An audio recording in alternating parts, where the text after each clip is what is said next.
Bueno, bienvenidos todos al módulo 3 de React Tools, diseño de reactores isotérmicos. Entonces lo que van a ver ahorita es una presentación general de los temas que se abarcan en este módulo. Para las personas que de pronto no pudieron ir a clase o tengan alguna duda, yo se las puedo resolver con esta explicación. Entonces, este módulo 3 está dividido también en tres partes. En la primera parte, aquí la parte 1, vamos a ver todo lo referente al diseño de reactores isotérmicos en términos de la conversión. Entonces empecemos con la primera parte. ¿Qué vamos a ver? Vamos a ver por qué es importante introducirnos al diseño de reactores isotérmicos. Nada más, sin meterle fenómenos térmicos, porque la gente dirá, ay, pero ¿por qué hay un módulo completo de ingeniería de las reacciones isotérmicas? Es porque es necesario que se entienda bien hasta acá antes de meterle más cosas a los modelos. Ahora bien, primero vamos a iniciar con los balances molares en términos de la conversión, que es el primer tema de acá. Vamos a ver cómo estructuralmente funciona el diseño de reactores, es decir, qué pasitos tenemos que ir siguiendo uno por uno para llegar al diseño óptimo de un reactor. Esta es la estructura de diseño para reactores isotérmicos. Luego vamos a ver como tal el diseño de los reactores intermitentes, los que tienen por ahí el tiempo involucrado, para después continuar con el diseño del CSTR, modelo que ya vimos en el módulo 1, y terminar con los diseños en los PFRs, en donde vamos a introducir los modelos de caída de presión en reactores empacados, en PBRs. ¿Listo? Entonces, a grandes rasgos, vamos a repasar cómo hacer un diseño de un reactor y vamos a especificar cómo se hace para cada uno de los tres modelos, intermitente, CSTR y PFR. ¿Listo pues? No sin más, empecemos. Ahora bien, ¿cómo vamos a introducir esto? Con una pregunta. La pregunta es, ¿por qué estudiar reactores isotérmicos? Entonces, el diseño de reactores, como ustedes ya lo vienen viendo a lo largo de los módulos, tiene muchísimas variables, que la conversión, que la temperatura, que la concentración de entrada, que la cantidad de reacciones, que la cantidad de especies, que la velocidad de reacción, que mejor dicho, hay demasiadas variables. Entonces, metodológicamente se inicia con el método con el estudio de reactores isotérmicos para entender la influencia de ciertas variables. Entonces, estas variables excluyen los fenómenos térmicos, que es lo que se va a ver en el módulo 4. Entonces, no se preocupen por eso, que sí los vamos a ver. ¿Qué vamos a ver? Vamos a ver cómo podemos integrar lo que aprendimos en el módulo 2 y en el módulo 1. ¿Integrar qué? Expresiones cinéticas, balances molares, relaciones estequiométricas y modelos de caída de presión, para ir como metiéndole más cosas al diseño de reactores, a lo que vamos aprendiendo. En última instancia, esta es una pregunta que siempre me encanta resolver, ¿qué es el diseño de reactores? Es llegar al volumen requerido de un reactor dadas unas condiciones de operación o viceversa. ¿Listo? Entonces, empecemos con el algoritmo general para construir un reactor isotérmico, que es la estructura de diseño para reactores isotérmicos. Entonces, el algoritmo general es grandota, esto ustedes lo pueden ver mejor en el PDF, está dividido básicamente en tres partes. La primera parte la vimos en el módulo 1, que es lo correspondiente al balance molar básico. La segunda parte es lo correspondiente a la cinética de la reacción o las leyes de velocidad y las relaciones estequiométricas, que todo esto lo trabajamos en el módulo 2. Y luego vamos a hablar un poquito de la caída de presión en los reactores y la manera como operan, si son continuos o semicontinuos o batches. Entonces, en este módulo vamos a aprender cómo seguir este algoritmo de la manera correcta para cada uno de los tipos de reactores. Entonces, yendo un poquito más específicamente al balance molar, ahí está la muelita. Esto ya lo vimos para los 4 tipos de reactores en el módulo 1. Entonces iniciábamos realizando el balance general, después llegábamos a algunas de las ecuaciones de diseño para un STR, CSTR, PFR o PBR, y después únicamente podíamos llegar al volumen si teníamos a la conversión en función de la velocidad de reacción o la velocidad de reacción en función de la conversión. Solo si teníamos esa función podíamos llegar al diseño del reactor. De lo contrario, tenemos que pasar a los conceptos que aprendimos en el módulo 2. Entonces, recordando un poquito qué aprendimos en el módulo 2. En el módulo 2 aprendimos a determinar las leyes de velocidad en términos de la concentración de las especies y ya sabemos los métodos para la determinación de esta ley de velocidad. Asimismo, aprendimos a expresar la concentración de cada una de las especies en términos de la conversión, teniendo en cuenta la fase de la reacción y la estequiometría de la misma. Entonces, acuérdense que en el módulo 1 teníamos la ecuacioncita de diseño En el módulo 2 tenemos las relaciones estequiométricas y lo que vamos a hacer en este módulo 3 es mezclar esas dos cosas. A ver cómo es que se relacionan exactamente. Por último, y esto sí es adicional, la caída de presión es súper importante en el diseño de reactores porque sobre todo en reacciones en fase gaseosa, de acuerdo a la presión se da la concentración de las especies y asimismo se da la velocidad de reacción, es decir, importa muchísimo. Entonces, la caída de presión, vamos a ver algunos modelos como el modelo de Erwin, esto lo vemos al final de esta primera parte del módulo 3. Son algunas relaciones que vamos a integrar al diseño, ¿ok? Son pasos no muy complicados, ya los vamos a ir entendiendo, pero por ahora quiero que se lleven la idea de que existe una caída de presión y que la vamos a contemplar. Ahí está. La idea es llegar a un fin provisional sin efectos térmicos con este algoritmo. Vale, pues, entonces empecemos. Vamos a dar un ejemplo de una reacción de primer orden en fase gaseosa. Entonces, ¿qué tendría que hacer yo como ingeniero? Primero, el balance molar. No se nos escapa primer semestre, segundo semestre, pero hay que hacerlo hasta que seas graduado, ¿ok? Entonces, eliges a tu especie de preferencia, que en este caso es la especie A, y vamos a elegir un tipo de reactor, que es un PFR.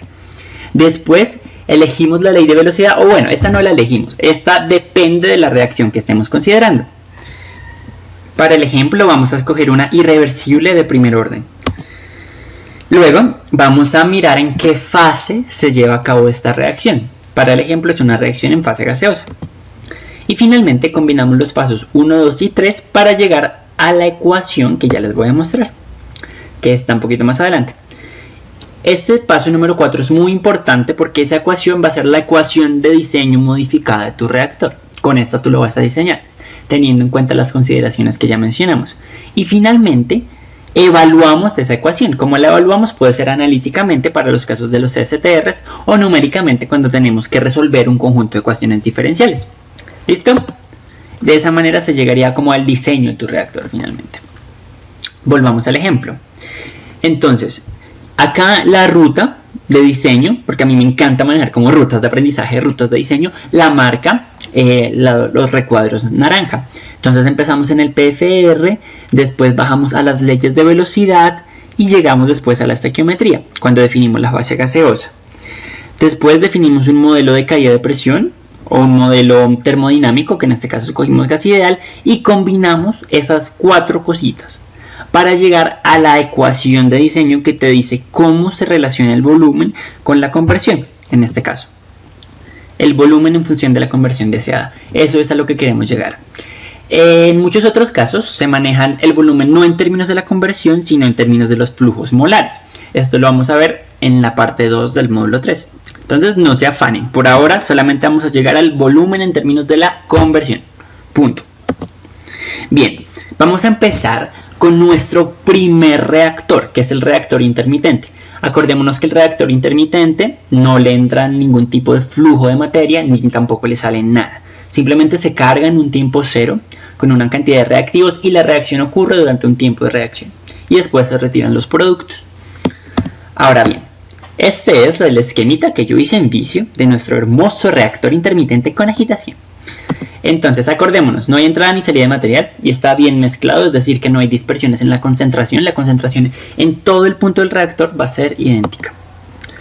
Para la fase líquida, acordémonos que el cambio en la densidad de la reacción es tan pequeño que puede despreciarse, y para la fase gaseosa, el volumen del reactor intermitente permanece constante. ¿Listo? Las dos consideraciones iniciales.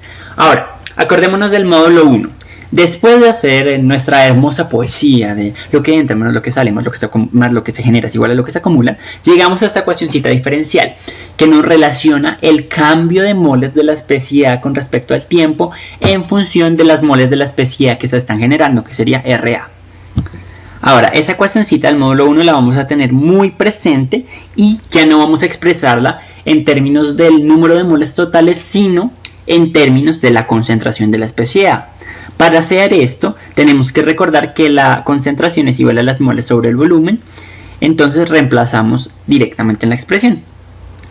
Y de esta manera nos da que el cambio en la concentración de la especie A de T es igual a la velocidad de reacción de la especie A.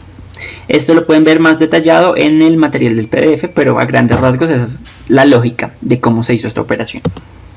Ahora bien, esto ya lo habíamos visto. no hicimos nada raro.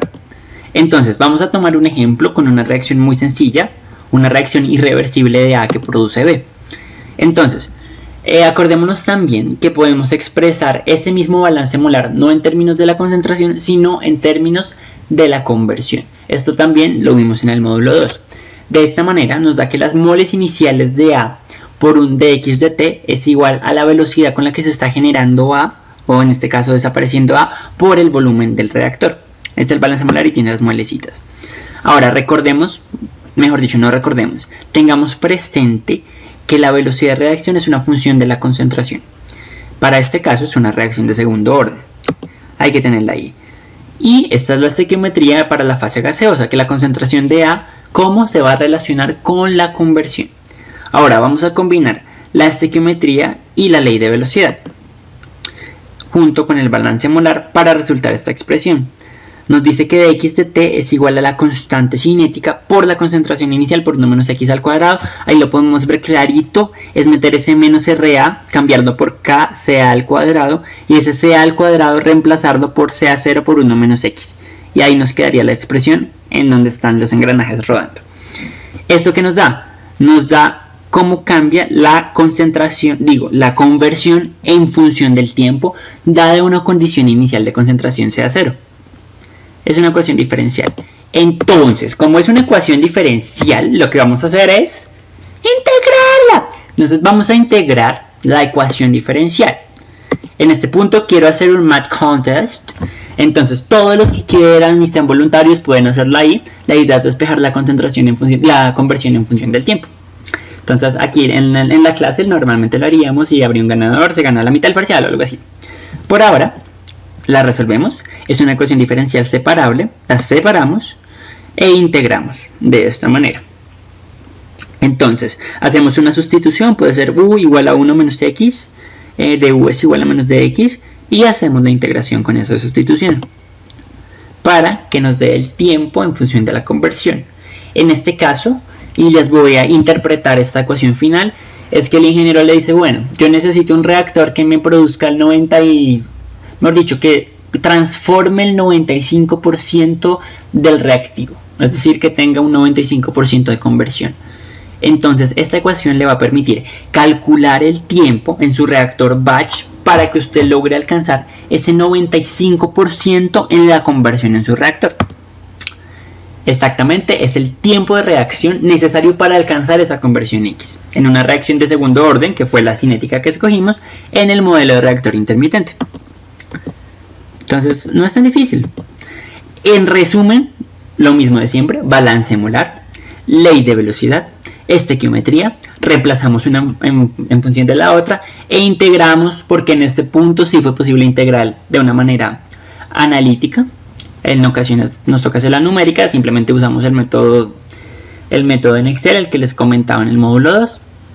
¿Vale? Check.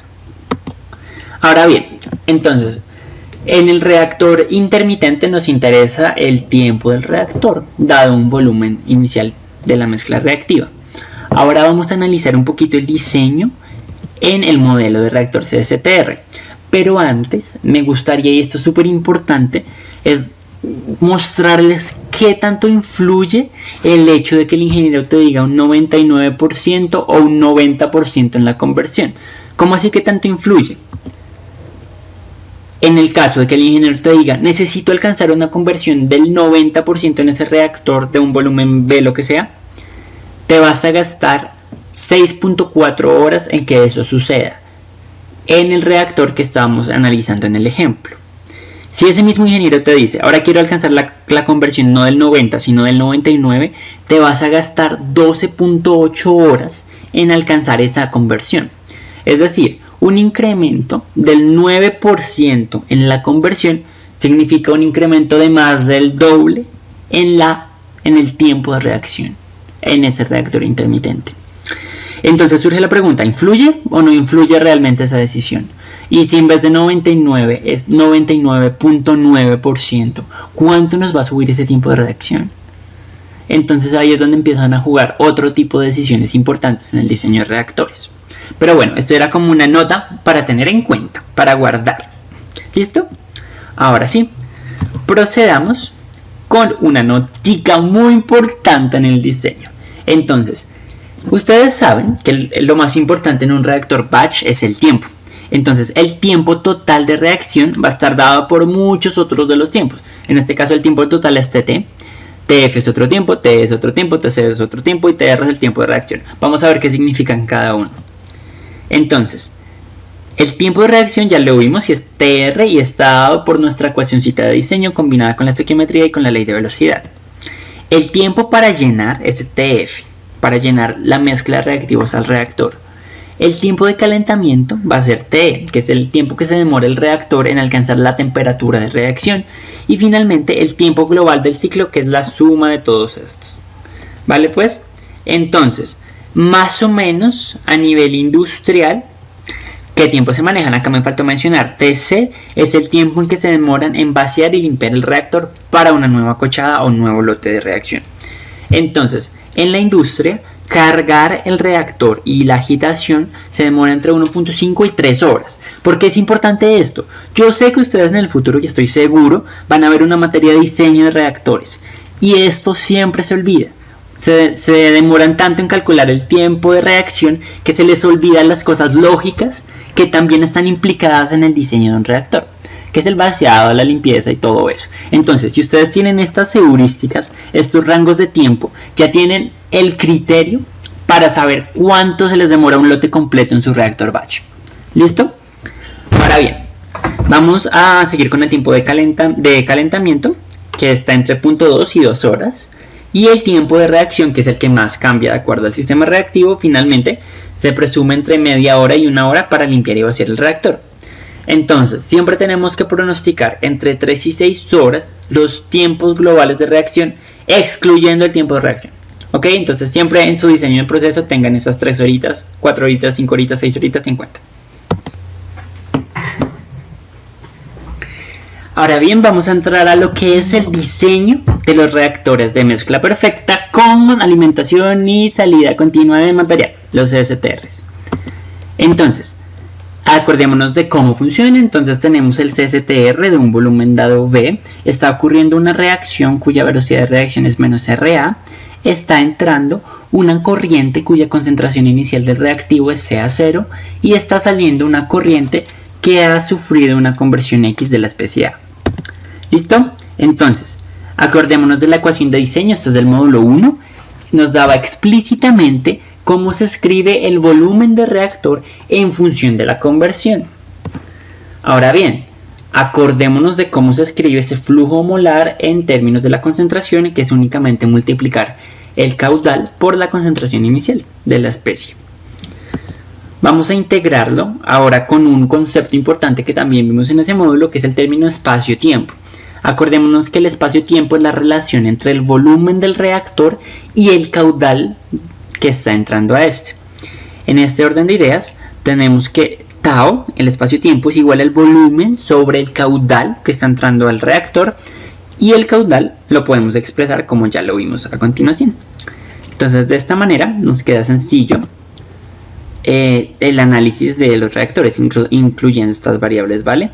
Entonces, vamos a analizar únicamente cuando se trabaja un solo reactor o el primero de una serie. Y después nos metemos con las series de N reactores, ¿vale? Pero por ahora solo uno. Entonces, vamos a mirar el caso de único reactor con reacción irreversible de primer orden. Entonces, acordémonos que una reacción de primer orden es simplemente una constante multiplicada por la concentración de la especie que está reaccionando. Acordémonos de lo que sacamos de la ecuación de diseño, que tau es igual a CA0 por X sobre menos RA. Esto viene de la combinación de la ecuación de diseño con el concepto del espacio-tiempo. Y acordémonos de una de las relaciones estequiométricas que vimos en el módulo 2, que nos dice que la concentración de una especie A es igual a la concentración de la especie inicial por 1 menos la conversión. Ahora vamos a combinar y reemplazar estas dos expresiones para que nos dé el espacio-tiempo en función de la conversión. Tener el espacio-tiempo o tener el volumen del reactor es básicamente lo mismo. Pero digamos que en la industria se maneja el espacio-tiempo del reactor. como digamos un concepto más aplicado. Ahora bien, ¿qué podemos tener de acá? Podemos tener tanto la conversión en función del espacio-tiempo del reactor, es decir, yo ya tengo un reactor montado con espacio-tiempo de 3 y quiero saber qué conversión alcanzará mi reacción de primer orden en esto, simplemente aplico la ecuación que les estoy señalando acá, o de lo contrario, puedo tener a la concentración de la especie A dado un espacio-tiempo de reactor. Entonces esas son como las dos variaciones que podemos tener acá. Ahora bien, ya una vez recordado esto, vamos con un concepto clave. Este me encanta. Es el número de Damm-Kühler auf Deutsch de la reacción. Entonces el número de Damm-Kühler es o mide el grado de conversión que puede lograrse en un reactor de flujo continuo. Este número es un poco X, porque dice como es la velocidad de reacción en la entrada de A sobre la velocidad de flujo en la entrada de A. Mírenlo de esta manera. Es lo que reacciona sobre lo que está entrando. Entonces, sí es un grado de la conversión de la reacción. Y entonces está definido como la velocidad de reacción por el volumen sobre el flujo de alimentación de la especie A. Para el caso de una reacción irreversible de primer orden, acordémonos, esto ya la acabamos de sacar en la diapositiva anterior. Y si la aplicamos a la definición, sabemos que la velocidad de reacción va a estar dada por K por C a 0 por V. Y el flujo molar va a estar dado en términos de la concentración inicial del caudal. Como tenemos V sobre el caudal, lo podemos reemplazar por tau. Entonces, Damm-Kühler de la reacción va a ser la constante cinética multiplicada por tau. En este orden de ideas, si nosotros conocemos el número de Damm-Kühler de la reacción, que en sí es una combinación entre la naturaleza de la reacción y el reactor que tengamos dispuesto para esta reacción, teniendo eso clarísimo, podemos saber qué conversión nos proporcionaría este reactor. Listo, esa sería la manera. Obviamente muy aproximada, pero se usa un parámetro. A nivel industrial se usa este parámetro. Entonces, vamos a mirar qué pasa con una reacción irreversible de segundo orden. Hacemos el mismo análisis, pero colocamos KCa0 al cuadrado. ¿Listo? Entonces, ¿eso qué nos va a decir? Que el número de Damm-Kühler va a ser la concentración inicial de A por K por tau. Es un poquito, ligeramente, diferente a cómo sería para una reacción de primer orden. Y así podemos hacer el análisis de acuerdo al modelo cinético que tengamos para la reacción. Entonces, ¿qué es importante tener en cuenta? Y esto es heurística, entonces pónganle mucho cuidado. Entonces, es cuando el número de Damm-Kühler es menor a 0.1, vamos a tener conversiones menores a 0.1. ¿Quién lo dice? La palabra de Dios. Ahora, cuando el número de Damm-Kühler es mayor a 10, vamos a tener conversiones menores de 0.9. ¿Quién lo dice? La heurística, es decir, la palabra de Dios. Vamos a ver ahora el caso de los CSTR en serie. También vamos a tomar en cuenta la reacción irreversible de primer orden que estábamos estudiando antes.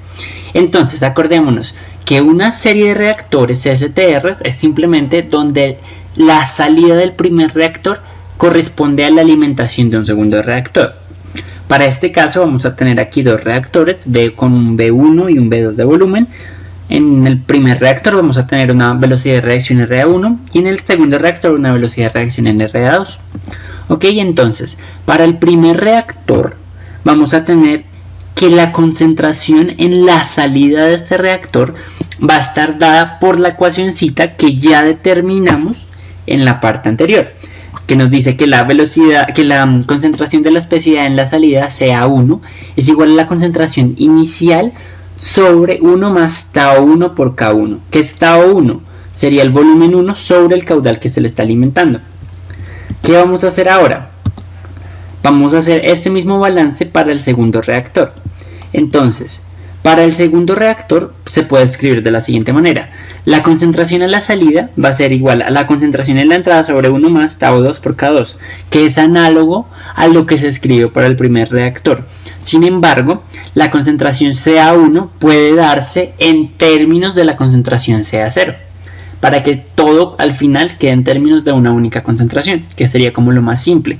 Entonces reemplazamos CA1 en términos de CA0 Esto viene del balance en el primer reactor. Y obtenemos una expresión para CA2 en función de CA0. ¿Listo? Entonces, acordémonos acá que el volumen 2, el volumen del reactor 2, si bien lo podemos conocer o lo podemos sacar del balance molar, ¿vale? Entonces, hay un caso muy especial en donde los reactores tienen el mismo tamaño y operan a la misma temperatura. Es decir, que la densidad es la misma y que el volumen es el mismo. Entonces tau 1 es igual a tau 2, que es igual a tau. Entonces va a haber un único tau para todos los reactores. En ese caso, yo podría escribir la concentración de salida del reactor 2 en términos de un único tau. Y como lo podemos ver ahí, como tau 1 es igual a tau 2, se saca el factor común y nos quedaría 1 más tau k al cuadrado. ¿Cierto? Esto es aritmética básica. ¿Con qué propósito se hace que los reactores sean del mismo tamaño? Es para facilitar el modelamiento. ¿Cómo así? Vamos a ver el caso de los n reactores en serie para explicar bien esto que quedó en el tintero. Entonces, ya no vamos a tener 2 reactores, sino que vamos a tener n reactores. Estos reactores van a estar conectados en serie y van a tener un mismo volumen.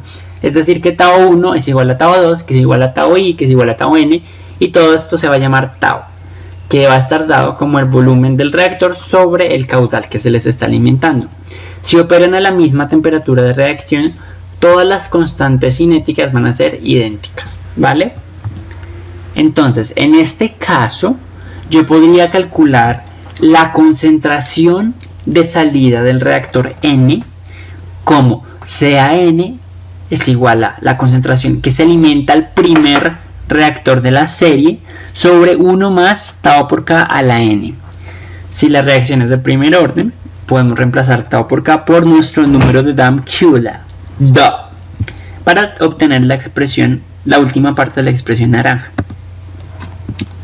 Ahora, también podemos expresarlo en vez de la concentración en términos de la conversión, para que nos quede un poquito más claro.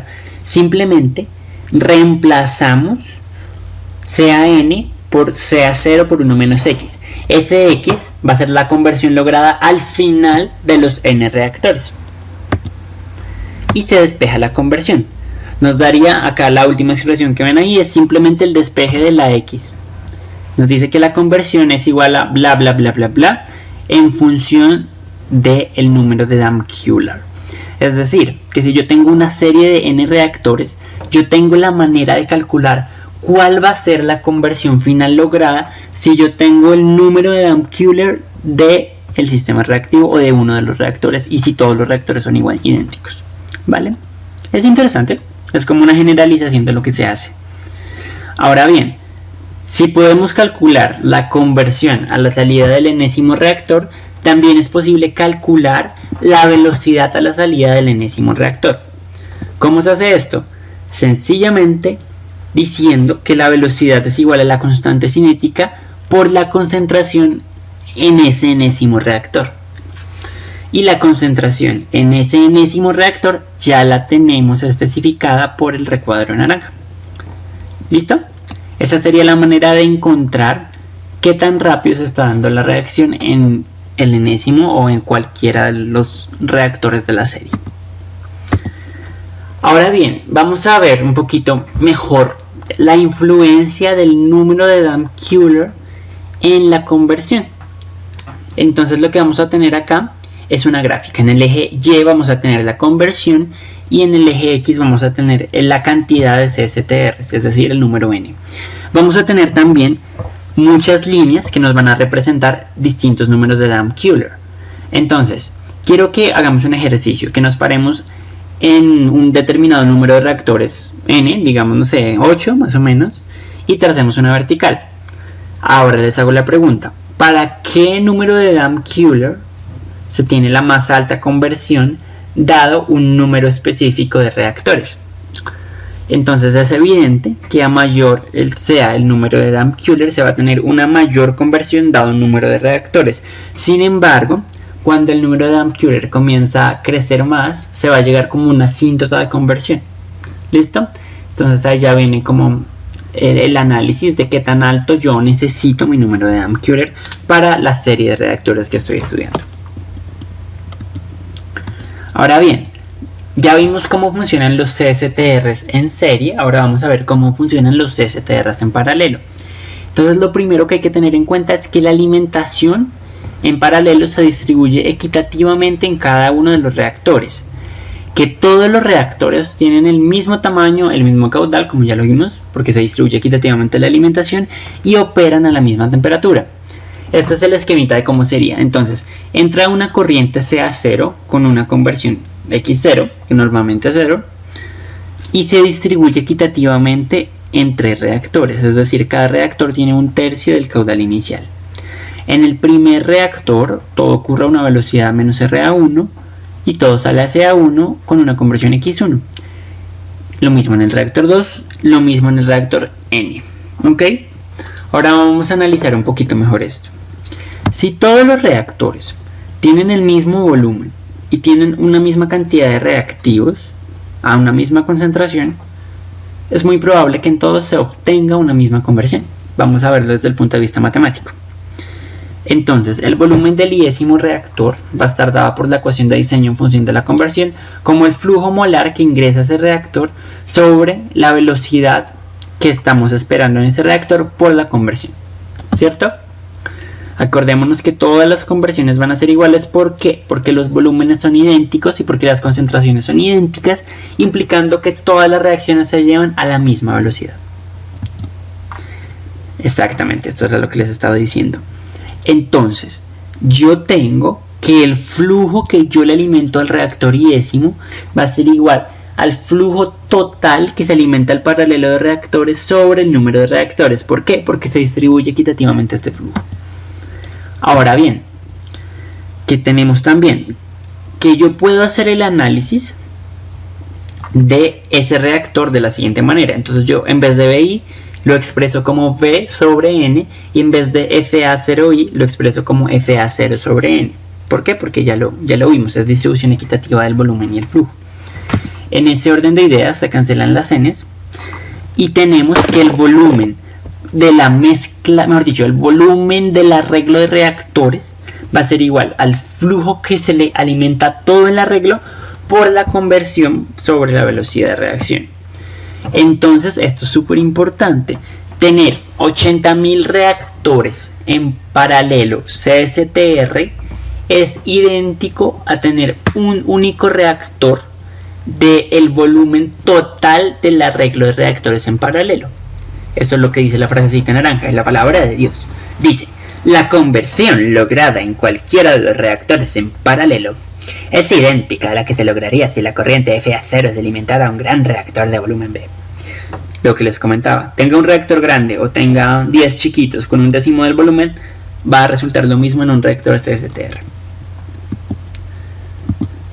Ahora bien, vamos a analizar un caso un poquito más particular, que es una reacción de segundo orden en un CSTR. Entonces, en vez de reemplazar la velocidad de reacción por K, como K por CA, se reemplaza como K por CA al cuadrado. Y vamos a hacer el análisis a ver qué pasa. ¿Qué nos interesa como siempre? Nos interesa conocer el volumen o conocer la conversión. ¿Listo? Entonces, el volumen, aquí acordémonos de la tablita estequiométrica, es reemplazar FA0 por su correspondiente caudal por la concentración inicial y reemplazar CA por la expresión CA0 por 1 menos X. Como está al cuadrado, pues elevamos al cuadrado, ¿cierto? ¿Qué falta acá? Necesitamos arreglar un poquito esto para que nos quede en términos del espacio-tiempo, que es la variable de diseño manejada para los STRs. Y ahora viene lo más importante. Viene la pregunta que le harían al ingeniero. Bueno, ingeniero, tenemos este reactor con tal espacio-tiempo. Cuénteme, ¿qué conversión vamos a alcanzar? Lo que haríamos en este caso para saberlo es un math contest. Vamos a despejar la conversión en esta ecuacioncita que ustedes están viendo en este momento en términos del espacio-tiempo. Entonces, ¿algún voluntario? Bueno, en clase seguro lo harían. Ahora les tengo la solución. Es resolver una cuadrática, no es nada grave. Entonces, resolviendo la cuadrática, porque eso es una ecuación cuadrática, a ver quién se la pilla cómo sale. les da esto, les da que la conversión es igual a el primero al cuadrado menos 4 veces Eso se resume en la conversión como una función del espacio-tiempo y la cinética de la reacción tau por K. ¿Listo? Que también se puede expresar como Dahm-Kühler. ¿Por qué Dahm-Kühler? Acuérdense que el número de Dahm-Kühler para una reacción de segundo orden es tau K por CA0. Entonces ahí la podemos reemplazar. Y nos quedaría la conversión en función de nuestro número de Dahm-Kühler de diseño. Listo. Ahora vamos a ver un poquito del efecto de ese número de Dahm-Kühler sobre la conversión. Entonces tenemos en el eje Y la conversión y en el eje X el número de Dahm-Kühler para una reacción de segundo orden. Entonces ubiquémonos por ejemplo en un número de Dahm-Kühler de 6. Vamos a obtener una conversión del 67%. Si aumentamos 10 veces el número de Dahm-Kühler, es decir, o subir 10 veces más la velocidad de reacción, o aumentar 10 veces más el tamaño del reactor, o aumentar 10 veces más la concentración inicial, o combinar esas tres para que se aumente 10 veces el número de Dahm-Kühler y tenerlo en 60, el aumento neto en la conversión no sería ni siquiera del 20%. ¿Listo? Eso era mentiras, del 21%. Eso era lo que le quería mencionar. ¿Influye o no influye tanto? Eso sí, ya son decisiones con las que tenemos que lidiar. Chicos, ya vimos en general cómo se diseñan reactores intermitentes y cómo se diseñan reactores de flujo continuo STRs. Ahora vamos con la parte de los reactores tubulares. Vamos a hablar del diseño de un PFR. Entonces, en el diseño del PFR, acordémonos, entra a un cilindro los materiales que reaccionan, en el cilindro reaccionan y al final salen los productos. Para manejar este modelo no podemos tener variaciones radiales de velocidad, concentración, temperatura o velocidad de reacción. ¿Listo? Es decir, modelo de pistoncito, eso lo vimos en el módulo 1. La ecuación de diseño es una ecuación diferencial. ¿Por qué? Porque todo va cambiando en la trayectoria del volumen del reactor. Entonces, FA0 de X de B, que es la ecuación de diseño en términos de la conversión, va a ser igual a lo que se me está generando de las moles de A. Es muy lógico, lo que cambia la conversión es igual a lo que se está generando en el reactor. Integramos esta ecuacioncita, separando las variables, y nos dice que el volumen va a ser una función de la conversión y de cómo la velocidad de reacción esté relacionada con la conversión. Cuando tenemos esa función, súper bien. Cuando no la tenemos, nos toca incluir las relacioncitas estequiométricas, que es lo que vamos a empezar a hacer. Como siempre, la mejor manera de explicarlo es con el caso. Entonces, este caso es muy conocido por todos. Es el caso de la especie A que reacciona en una reacción irreversible y me produce los productos. La velocidad de reacción va a estar dada como menos RA es igual a K por CA al cuadrado. Reacción de segundo orden, muy normal, muy normal. Ahora, vamos a empezar con el desarrollo en fase líquida, que es el desarrollo más sencillo. Para este caso, lo que tenemos es lo siguiente. Goticas, por favor, las goticas para decorar. El caudal va a ser constante, no van a apreciarse cambios de densidad a lo largo del flujo del reactor. Y vamos a tener que tenemos que integrar la ley de velocidad y la ecuación de diseño. Integrando estas dos, la ecuación de diseño en términos de la conversión y la ley de velocidad en términos de la concentración, tenemos esta de acá. Ahora bien, vamos a meterle las relaciones estequiométricas para la fase líquida. Igualmente, como lo veremos, esta ya la podemos recitar. CA es igual a CA0 por 1 menos X. ¿Cierto? Esa no es tan difícil. Después de esto, reemplazamos esa concentración en la expresión diferencial.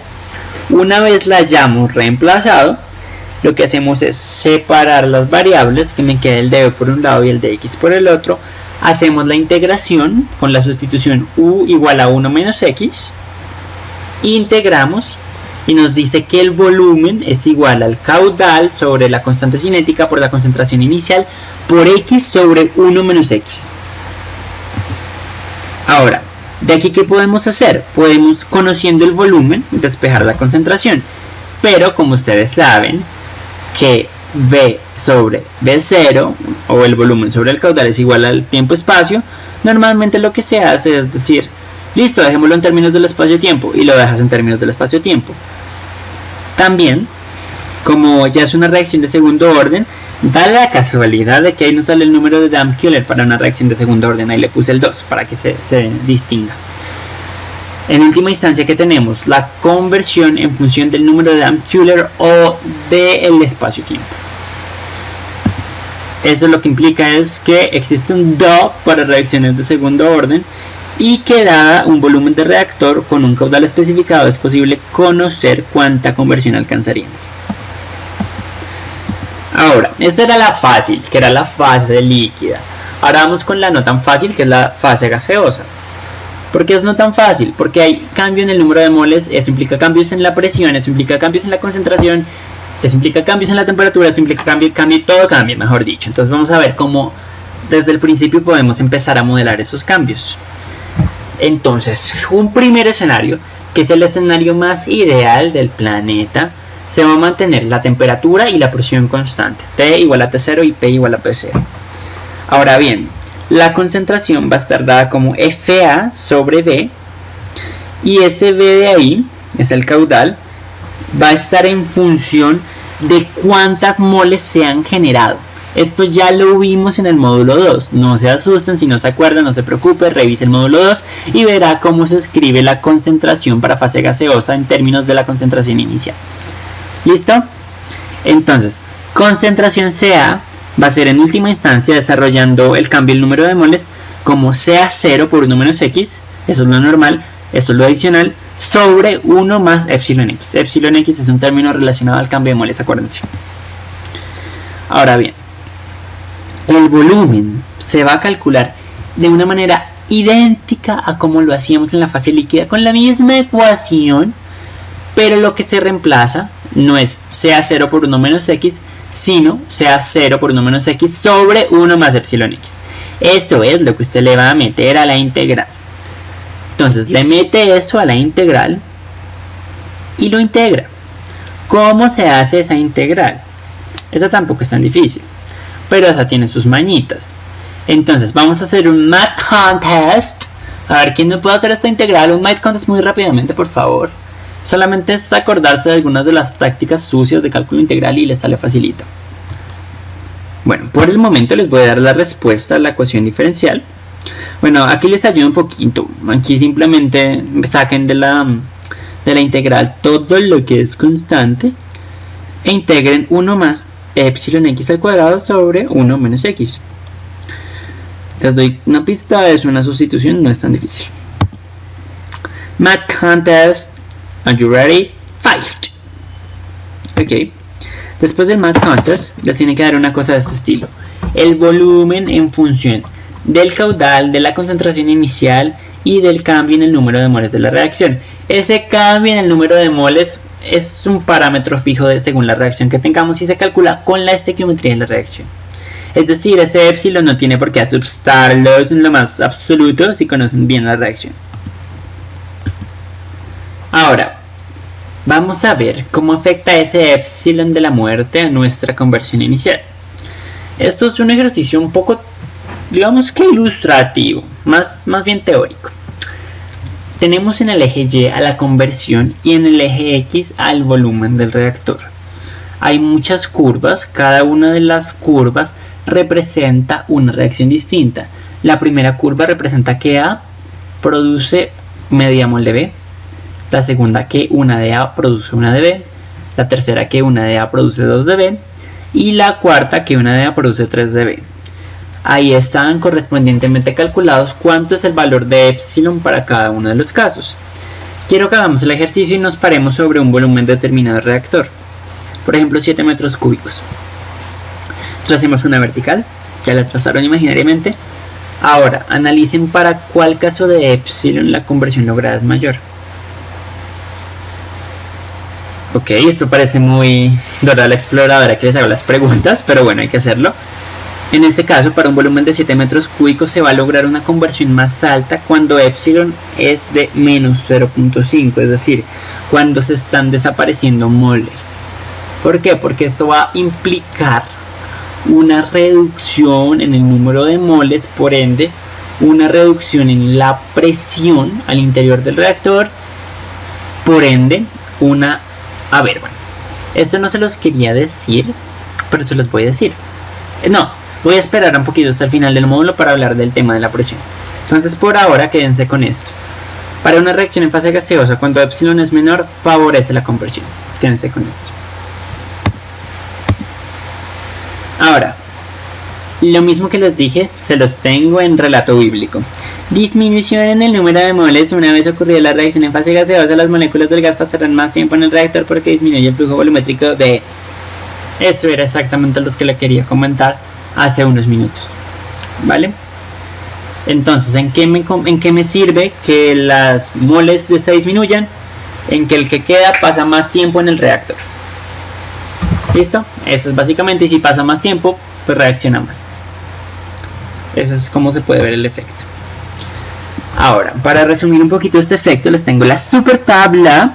Cuando no hay cambio en el número de moles, cuando hay cambio en el número de moles, cuando hay reducción, cuando hay aumento. Igual, lo pueden ver ahí. Cuando hay aumento en el número de moles, aumenta el caudal. Cuando hay disminución, disminuye el caudal. Y cuando no pasa nada, pues el caudal se mantiene constante. Y el tiempo de residencia en el reactor también. Bueno, eso es importante tenerlo en cuenta. Digamos, en la materia de diseño ya ustedes van viendo en qué condiciones de operación les conviene más usar ese epsilon o no. Ahora, ¿qué pasa si el número de moles aumenta una vez se lleva a cabo la reacción? Pues las moléculas del gas permanecen un menor tiempo porque el flujo volumétrico va a aumentar. En ese orden de ideas, si usted tiene un caudal muy grande, va a disminuir el tiempo de sus moleculitas en el reactor y va a afectar la conversión final. Ténganlo en cuenta. Bien, chicos, ya teniendo un poquito más claro cómo funciona esto de la estequiometría en fase gaseosa, vamos a entrar a hablar de lo que es la caída de presión en reactores. Entonces, para hablar de esto, tenemos reacciones en fase líquida. Entonces aquí ignoramos cualquier caída de presión porque es mínima. Para reacciones en fase gaseosa, depende del tipo de reactor, integramos un modelo de caída de presión o lo excluimos. ¿Cuánto es importante integrar un modelo de caída de presión? Cuando se manejan lechos empacados, ya que la presión determina la concentración de una especie y esa concentración va a delimitar la velocidad con la que esta especie aparece o se desaparece. Bien, entonces recordemos la relación estequiométrica general, que nos dice que la concentración de la especie Y va a estar relacionada directamente a la concentración de la especie A. Esto es puro módulo 2, así que no se me afanen ni se me angustien. Ese teta I es el inerte, así que tampoco se me angustien. Son relaciones que ya estudiamos. Y esta manera de calcular la concentración de la especie I va a depender de la presión inicial, de la presión final, de la temperatura inicial y de la temperatura final. Asimismo, de la relación estequiométrica que tenga con la especie A. Entonces, acordémonos que alfa I es igual a FI0, que es lo que se alimenta de la especie I, sobre FA0. Epsilon va a ser igual a la fracción molar de A por el cambio en el número de moles. Y VI va a ser el coeficiente estequiométrico de la especie I. No se preocupen, si no se acuerdan de esto, mírenlo en el módulo 2. Entonces, en esta parte del módulo nos vamos a interesar en cómo es que está operando P sobre P0 en función del volumen o de la masa del catalizador. Esto ya nos permite tomar en cuenta lo que es la caída de presión en nuestro modelo de diseño del reactor. Entonces vamos a empezar, pues que a los ingenieros les gusta esto. ¿Cómo se deduce el modelo? Entonces empezamos desde lo más básico. Nuestra reaccioncita 2A que produce B más C. Vamos a hacer un pequeño balance molar para un reactor empacado. Entonces en vez de RA vamos a tener R'A, que va a estar en términos de la masa del catalizador, y dx de W en vez de dx de B, para que nos quede todo en términos de los gramos de catalizador. Integremos de una vez la ley de velocidad. Para este caso la ley de velocidad es una ecuación de segundo orden con respecto a la especie A elemental. Y las relaciones estequiométricas es lo que vimos en el módulo 2. Tomemos a la especie A como referente y reemplacemos la I. Entonces la concentración de la especie A va a estar dada en términos de cuánto había de A inicialmente. Va a estar dada también en términos del cambio en el número de moles, del cambio en la presión y del cambio en la temperatura. Ahora, despejemos, más bien, integremos, metámosle CA en la ley de velocidad. Haciendo el desarrollo, que no es muy complejo, solamente elevar todo al cuadrado, obtenemos la expresioncita que está en azul. Esa expresioncita que está en azul, cuando se opera operación isotérmica, se nos simplifica ligeramente y nos dice cómo cambia la conversión a lo largo de la masa de catalizador en función de la caída de presión y en función de la conversión. Hasta ahí ya tenemos algo importante. Ahora vamos a continuar. Recordemos nuestro caso. Esta la acabamos de obtener. Lo mismo. Conversión en función de la caída de presión y de la conversión con respecto a la masa de catalizador. Esta es la parte de arregle, maquillaje. Vamos a dividir entre FA0 o, que es lo mismo, el caudal por la concentración inicial. Si dividimos toda esta expresión por esto, la simplificamos un poquito más y nos da la expresión que tiene señalada en naranja. Analiza un poco. Lo que tenemos acá, como les he explicado y no me canso de repetirlo, es la concentración a lo largo de la masa de catalizador en función de la conversión y de la presión. Entonces acá tenemos un pequeño esquema de lo que sería un reactor catalítico con sus correspondientes empaques de catalizador. Obviamente el gas, al pasar a través de estos arreglos, va a perder presión, va a perder energía. Entonces por eso es importante tenerlo en cuenta. Ahora bien, lo que teníamos antes simplemente nos relacionaba la presión con el catalizador y la conversión. Ahora vamos a relacionar la presión con cosas más específicas de ese empaque de catalizador que les estaba hablando. Es decir, esa caída de presión, cómo se ve afectada por la disposición y por las características del empaque que se le ponga al reactor. Esto lo vimos en nuestro curso de manejo de sólidos, yo por lo menos lo vi muchas veces. Es la ecuación de Ergun, que te dice en un lecho empacado cuánto sería la caída de presión a lo largo de la trayectoria de ese lecho empacado. Entonces la caída de presión va a ser una función del flujo que esté pasando por ese lecho, de la porosidad del lecho, del diámetro de las partículas del lecho, de la viscosidad del fluido y de la densidad del fluido. Básicamente del fluido y del catalizador.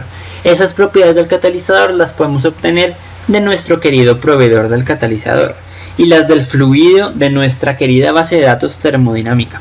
Entonces sí es posible conocerlas. Esta ecuación tiene dos términos. Un término 1, que cuando es mayor nos está indicando el dominio del flujo laminar sobre el efecto general de la caída de presión, y cuando es mayor al término 2 nos domina el flujo turbulento sobre la caída de presión a lo largo del lecho empacado. Entonces, definamos bien. P en esa ecuación es presión, puede estar en el sistema inglés o en el sistema internacional. Tenemos la porosidad, que está definida como el volumen de vacío sobre volumen global del lecho. Esto ya lo vemos en sólidos. Tenemos G sub C, que es nuestro querido factor de conversión. Yo siempre lo uso en sistema métrico, entonces ese es 1. El diámetro de las partículas de catalizador, que puede estar en pies o en metros. La densidad de flujo volumétrico, que es como el flux molar. La viscosidad del gas que pasa por el lecho. La longitud a lo largo del lecho. Y la velocidad superficial o flujo volumétrico sobre el área transversal del tubo, que también se puede conocer. Para terminar con la densidad del gas. Conociendo estas cosas es posible establecer el modelo de caída de presión a lo largo del reactor. Sigamos con la deducción de modelo. Para estado estacionario tenemos que se conserva toda la materia que entra, es decir, el flujo másico de entrada es igual al de salida. Reescribiéndolo lo podemos escribir como el caudal por la densidad.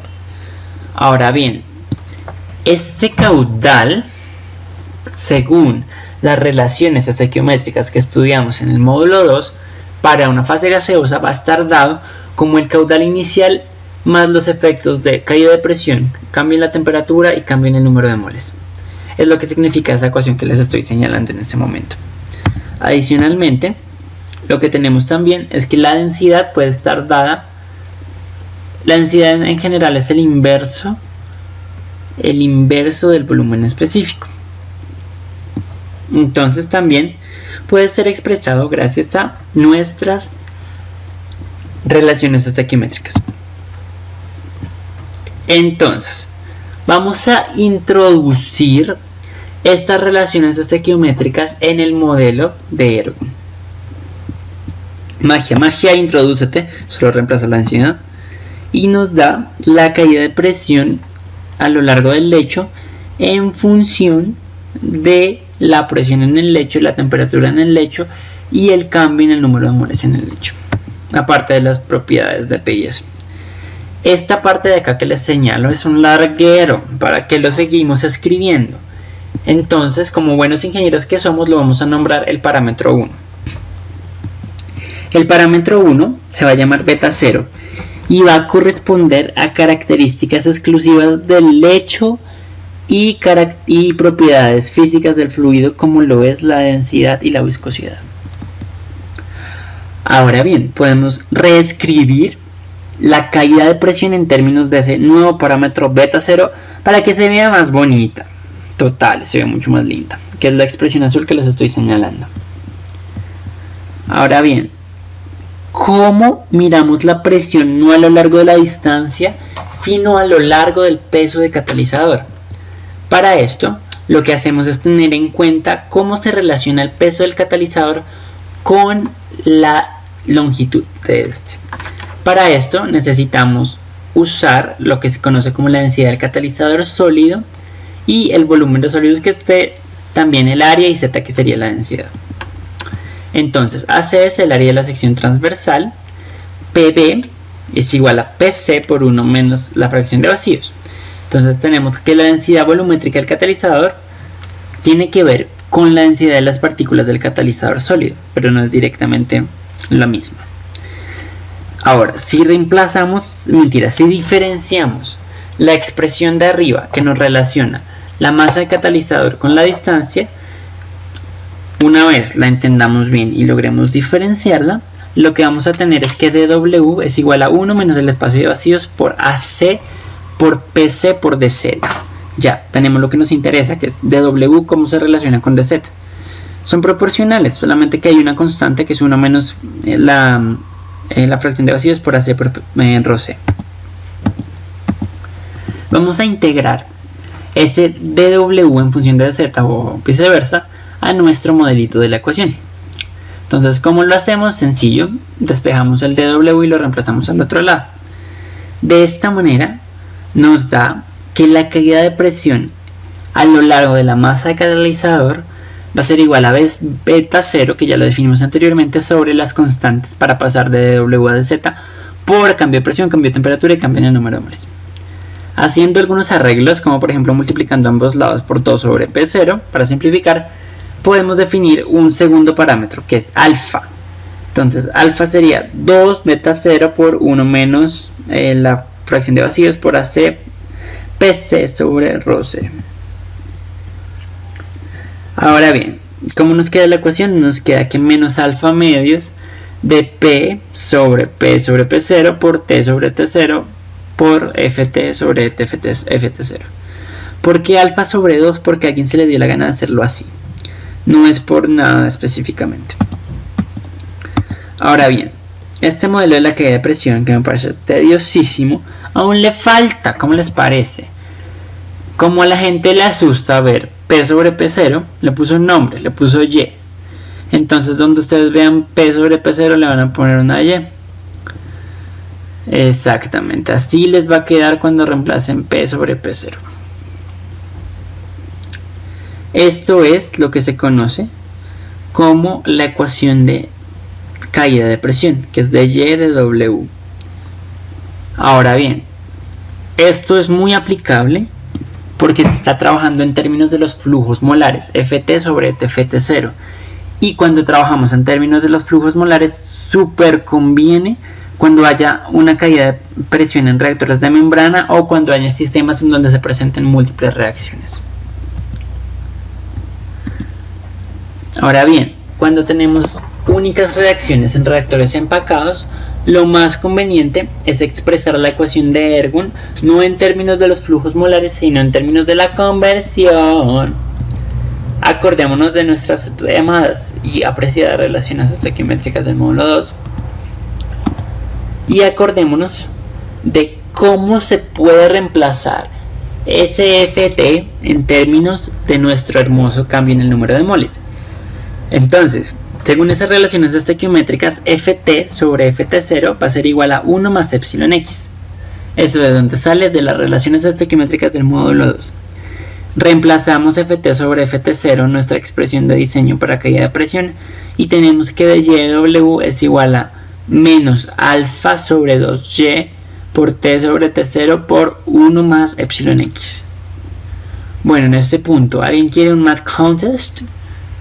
Es el momento que vayan o callen para siempre. Está muy sencillo, la verdad. Gracias por los que se aceptaron.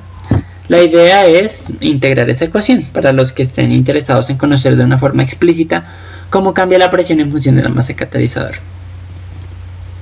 Ahora, tenemos el dYW, que en última instancia es una función de x y de p, y adicionalmente tenemos el dx de w, que es una función de x y de p.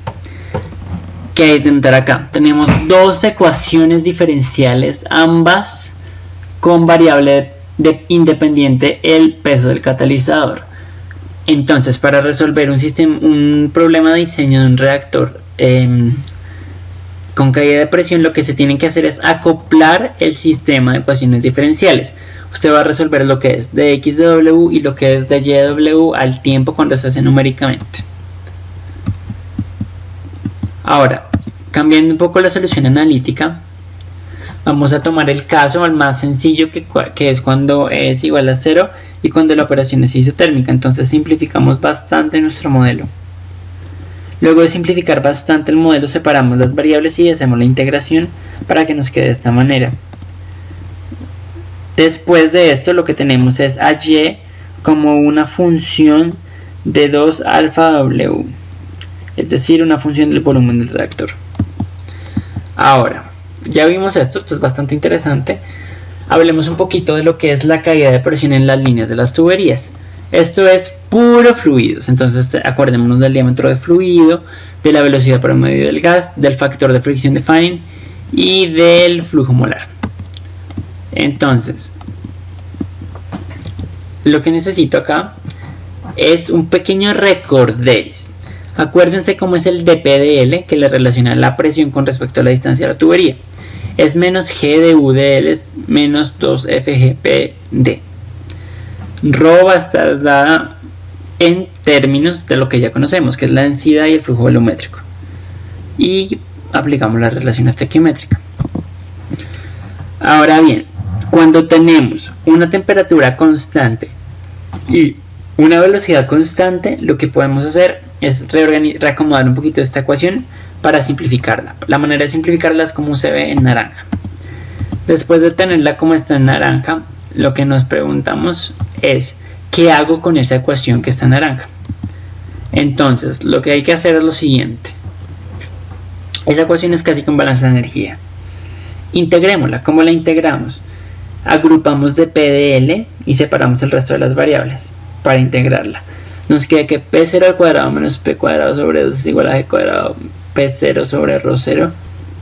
Y de esta manera podemos analizar cómo cambia la presión a lo largo del reactor, a lo largo del volumen del reactor o de la longitud de la tubería.